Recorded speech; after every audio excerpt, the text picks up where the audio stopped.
សពគុណនិងអត្ថប្រយោជន៍នៃដើមអន្ទង់សមូលហេតុដែលហៅរុក្ខឱសថនេះថាអន្ទង់ស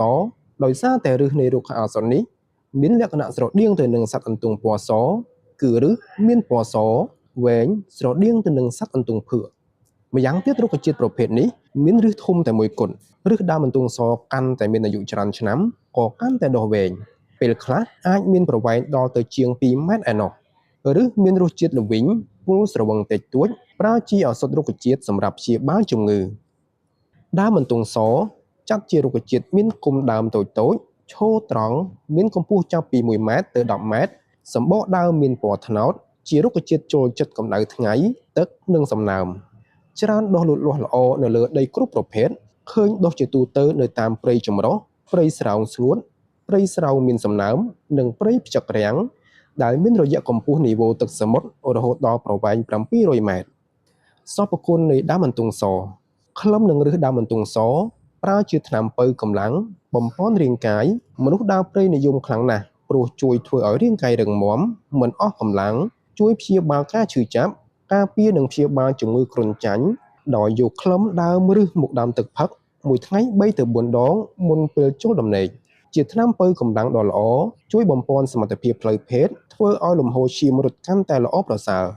ឬដើមអន្ទង់សប្រើជាថ្នាំបំប៉នឈាមជួយព្យាបាលជំងឺលើសឈាមឬមានរសជាតិល្វីងពុលស្រវឹងតិចតួចប្រើជាថ្នាំបន្សាបជាតិពុលគ្រប់ប្រភេទទំនាយបួសក្នុងប្រអប់ពោះបន្សាបពឹសគ្រុនទម្លាក់ស្លេសនិងលោហិតឬដើមអន្ទង់សប្រើជាមួយឫសវល្លិ៍យាវក្រហមដុសយកទឹកផឹកជាថ្នាំបន្សាបជាតិពុលឬដាំទឹកផឹកជាថ្នាំព្យាបាលគ្រុនគ្រប់ប្រភេទបំបត្តិគ្រុនរ៉ាំរ៉ៃ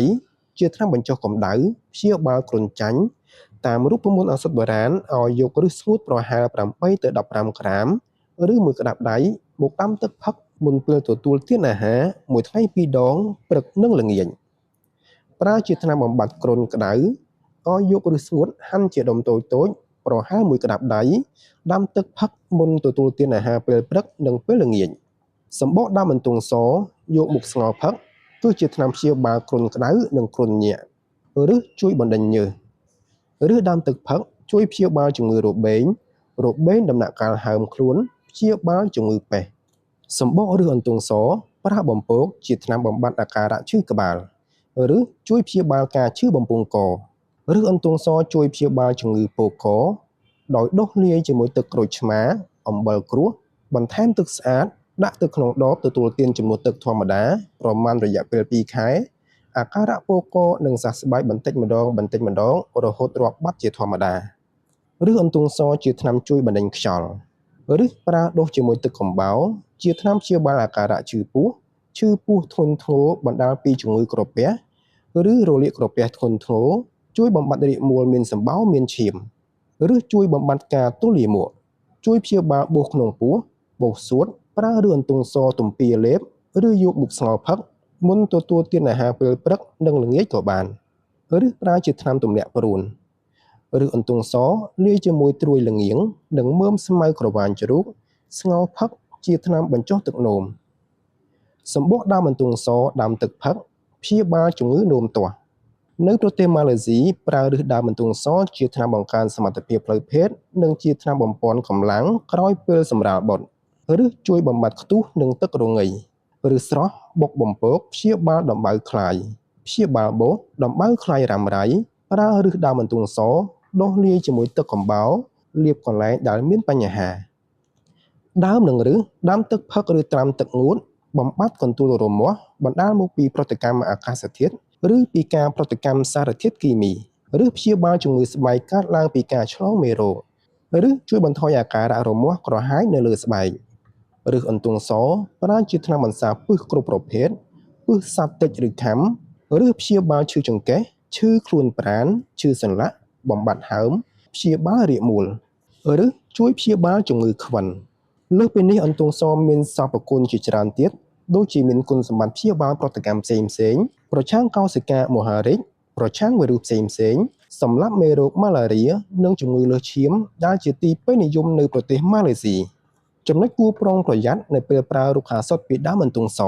ប្រសិនបើទើបនឹងចាប់ផ្ដើមប្រើរុក្ខាសុទ្ធពីដើមអន្ទង់សក្នុងទម្រង់ជាថ្នាំម្សៅលើកដំបូង ណែនាំឲ្យប្រើក្នុងបរិមាណតិចតួចជាងការណែនាំមុនរួចសូមបន្ថែមបរិមាណការប្រើដើម្បីជៀសវាងផលប៉ះពាល់ដែលអាចនឹងកើតឡើងដោយសារឫសដើមអន្ទង់សមានឫទ្ធិឱសថដែលមានពិសពុលស្រវឹងការនាំយកមកប្រើគួរប្រុងប្រយ័ត្នព្រោះសម្រាប់អ្នកខ្លះពេលបានហូបចូលទៅក៏អាចធ្វើឲ្យកើតមានអាការៈឈឺសពប្រាណវិលមុខឈឺក្បាលឬមានគ្រុនតិចតួចប្រសិនបើមានអាការៈដូចបានពោលចូលបញ្ឈប់ការទទួលទានហើយផឹកទឹកឲ្យបានច្រើនលុះត្រាតែអាការៈទាំងនោះបានស្បើយហើយមធ្យោបាយល្អគួរផ្ដើមទទួលទានក្នុងបរិមាណបន្តិចម្ដងជាមុន